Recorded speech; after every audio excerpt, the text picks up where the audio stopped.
I just finished making this journal. It's inside of an old book. This book is from 1903, Little Workers' Stories. It was a children's book.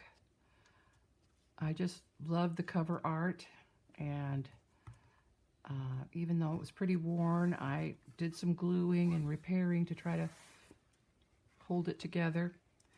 I thought I would leave the corners, unfinished, but I noticed when I was working with the book that this was starting to flake. So apparently they didn't make chipboard back in 1903 like they do now. So I used my art glitter glue because it has that fine tip on it, and then just injected glue into the layers here that were coming apart. So now it's quite sturdy. So this journal has a farm, ranching, logging theme to it. It's a man's journal. I used a hidden spine for binding it and bound it to a piece of craft text, and then this is just glued on as a decorative. Well, it's kind of decorative and kind of holding it together. So it's all pretty sturdy now. It has 2 signatures. It measures 9 by 11. Each signature is covered with a piece of handmade paper from Nepal. This paper is very light and strong, and I like the natural color. So there's a little pocket with a cow. This one has also a side pocket. I used tea stain paper, but kept it pretty light. I didn't want anything too dark. And we have a little pocket here with some ads from my 1929 Words catalog. John Deere tractor. There's some paste paper made by my sister. This pocket has a diagram of how to arrange your tools. And this is from the catalog, some hay rakes, 1929. A little burlap. A bee and some honey. And this is a page from a 1971 Neil Young songbook. I've always really wanted to save this picture for something special, and I decided this journal was the perfect place to put it. I like it because on this side it has that country road, and then here on the other side it shows a hayfield, which is perfect. 2 little calves and a cow. This is one of those new Tim Holtz stamps with farm things on it, which I liked it a lot. The pocket is empty so that something can be put in it by the person who's getting it. Some rubber boots and another pocket with some cows. This is another 7 Gypsies rub-on. Apple blossoms. And inside here I just put this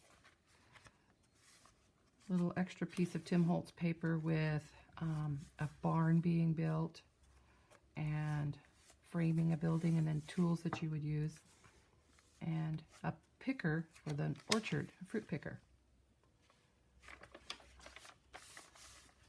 So here are some pictures showing some logging.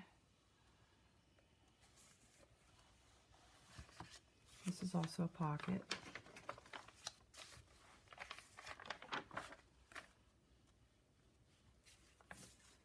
Rest of the envelope. It's from a seed catalog. This is from a catalog where you could order your house already cut, and you just put it together for $2,471. You got everything.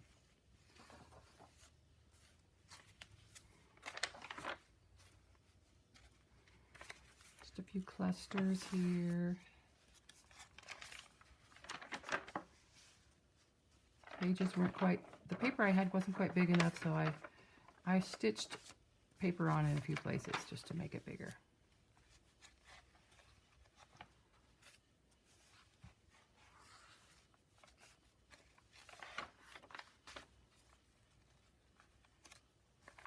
I did a little bit of light stenciling. A deer. Here's a side pocket made out of vellum. Another pocket with a fruit label. Old farm truck. These are ads from old Farm Journal magazines. This one shows some cow tags and a chute gate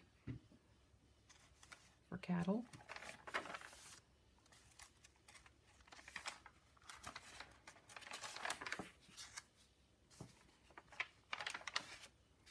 This is a story from the original book, The Little Haymaker. And the paper in the stories was nice and thick, but very brittle and fragile. So it was definitely cracking and chipping. Some of the worst cracks I covered with tissue paper and then also reinforced down the middle. But I really wanted to save this story to put into this book because it's so perfect.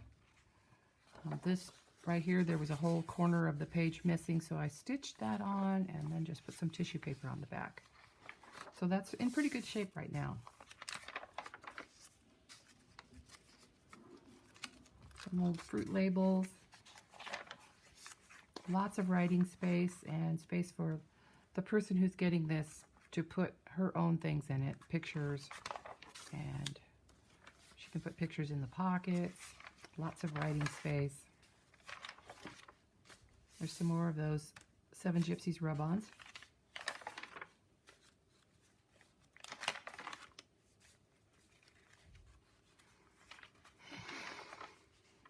Lots more from the from the catalog. Some wheelbarrows. And I stitched a little bit of seam binding here on the edge of this page just to add a little decorative end to it. So I like this one. It came out really nice, and I hope the person I made it for likes it too.